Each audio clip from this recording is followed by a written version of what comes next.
നമസ്കാരം. ഇന്നലെ ദിലീപിൻ്റെ കേസുമായി ബന്ധപ്പെട്ടായിരുന്നു മാധ്യമ ശ്രദ്ധ മുഴുവൻ.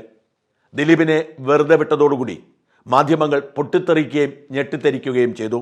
ദിലീപ് കുറ്റക്കാരനാണ്, വധശിക്ഷയാണോ അതോ ജീവപര്യന്തമാണോ വിധിക്കുന്നത് എന്നറിയുക എന്ന താല്പര്യത്തിലായിരുന്നു മാധ്യമങ്ങൾ റിപ്പോർട്ടിങ്ങിന് ഇറങ്ങിയത്.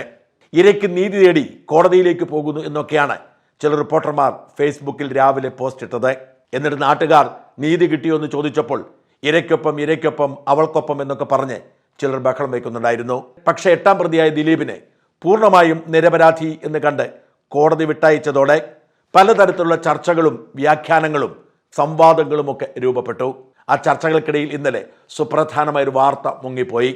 കഴിഞ്ഞ കുറേ ആഴ്ചകളായി കേരളത്തിലെ ചാനലുകളും സോഷ്യൽ മീഡിയയും വിടാതെ പിന്തുടർന്നിരുന്ന രാഹുൽ മാങ്കൂട്ടത്തിൽ കേസ്.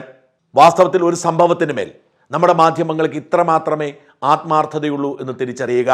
രാഹുൽ മാങ്കൂട്ടത്തിൽ എങ്ങോട്ട് തിരിഞ്ഞാലും വാർത്ത എഴുതിക്കൊണ്ടിരുന്ന മാധ്യമങ്ങൾ സുപ്രധാനമായ ഒരു സംഭവം ഉണ്ടായിട്ടും ഇന്നലെ തിരിഞ്ഞു നോക്കിയില്ല.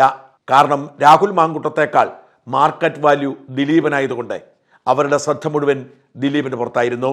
രാഹുൽ മാങ്കൂട്ടത്തിനെതിരെ 2 കേസുകളാണ്.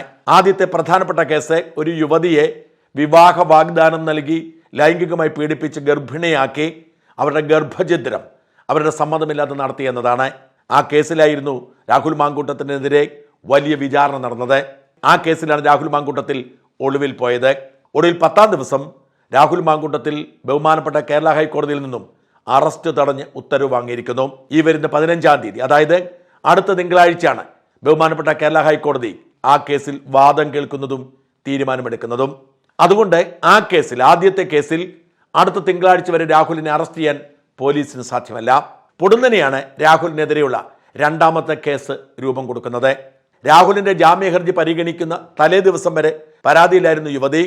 പൊടുന്നനെ KPCC പ്രസിഡന്റിന് പരാതി കൊടുക്കുകയായിരുന്നു. ആ പരാതിയിൽ ധൃതി പിടിച്ച് FIR ഇട്ടെങ്കിലും യുവതി മൊഴി കൊടുക്കാൻ വിസമ്മതിച്ചു. പ്രത്യേക അന്വേഷണ സംഘത്തെ നിയോഗിച്ചുകൊണ്ടാണ് പിണറായി തന്റെ ദൗത്യം വേഗത്തിലാക്കാൻ തീരുമാനിച്ചത്. IG പൂങ്കുഴലിയെ ഈ ചുമതല ഏൽപ്പിച്ചപ്പോൾ അവധി റദ്ദാക്കിയാണ് പൂങ്കുഴലി ദൗത്യമേറ്റെടുത്തത്. എത്ര നിർബന്ധിച്ചിട്ട് മൊഴി കൊടുക്കാൻ യുവതിക്ക് മനസ്സുണ്ടായിരുന്നില്ല.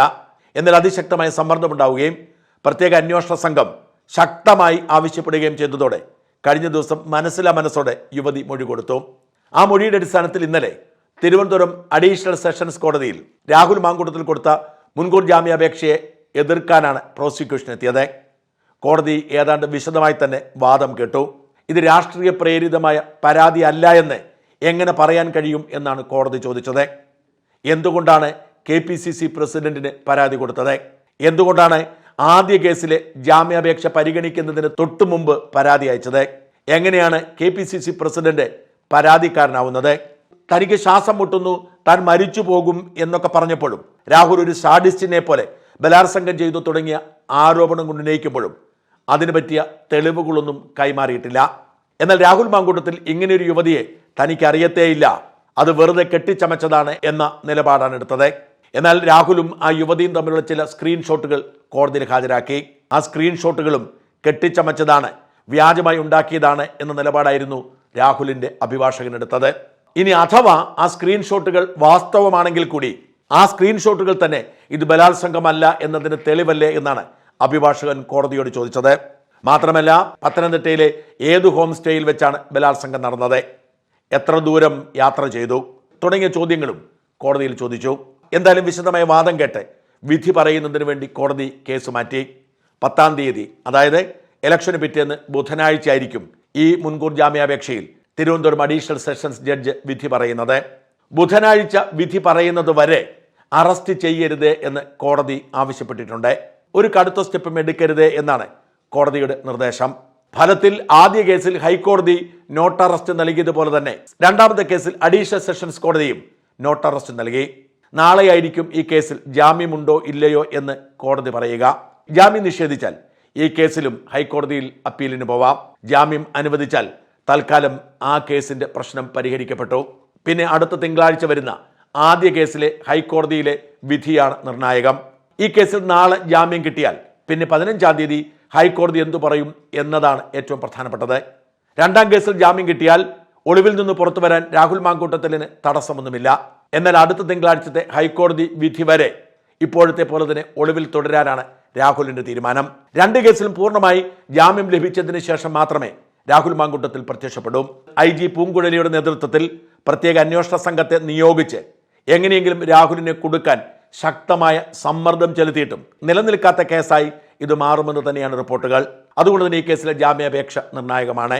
ആദ്യ കേസിനെ ബലപ്പെടുത്താൻ ബോധപൂർവം കെട്ടിച്ചമച്ചതാണ് രണ്ടാമത്തെ കേസ് എന്ന തരത്തിൽ വ്യാഖ്യാനം വന്നാൽ ഹൈക്കോടതിയിലെ ആദ്യ കേസിന്റെ ജാമ്യത്തെയും ഇത് സഹായിക്കാം.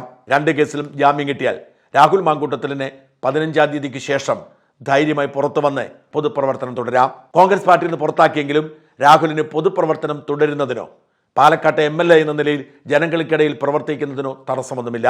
രാഹുൽ ഒരിടത്തേക്കും ഒളിച്ചു പോവില്ലെന്നും പാലക്കാട്ടെത്തി MLA എന്ന നിലയിൽ പൊതുപ്രവർത്തനം തുടരും എന്ന് തന്നെയാണ് സൂചന. കോൺഗ്രസ് പാർട്ടി പ്രവർത്തകർ മാത്രമല്ല, മറ്റു പാർട്ടി പ്രവർത്തകർക്കും സാധാരണക്കാർക്കും രാഹുലിന്റെ സഹായം തേടേണ്ടി വരും. ആരൊക്കെ എന്തെല്ലാം പറഞ്ഞാലും പാലക്കാട് താവളമടിച്ച് പൊതുപ്രവർത്തനം തുടർന്ന് തനിക്കുണ്ടായിരിക്കുന്ന നാണക്കേട് മാറ്റാൻ തന്നെയായിരിക്കും രാഹുലിന്റെ തീരുമാനം. എന്തായാലും നാളെ രാഹുലിന്റെ 2ാം കേസിൽ അതിനിർണായകമാണ്. 15-ാം തീയതി ആദ്യ കേസിലും നിർണായകമാണ്. രാഹുലിന്റെ രാഷ്ട്രീയ ഭാവിയും പൊതുപ്രവർത്തനവുമൊക്കെ നിശ്ചയിക്കപ്പെടുന്ന തീയതിയായി അടുത്ത തിങ്കളാഴ്ചയും മാറും. ആരും സഹായിക്കാനില്ലെങ്കിലും ഒറ്റയ്ക്ക് പൊരുതി മുമ്പോട്ട് പോകും എന്ന് തന്നെയാണ് രാഹുലിന്റെ പിടിവാശി. താൻ ആരെയും ബലാത്സംഗം ചെയ്തിട്ടില്ല, ഇന്ത്യയിൽ നിലവിലുള്ള ഒരു നിയമവും താൻ ലംഘിച്ചിട്ടില്ല എന്ന നിലപാടിൽ തന്നെയാണ് രാഹുൽ മാങ്കൂട്ടത്തിൽ ഇപ്പോഴും.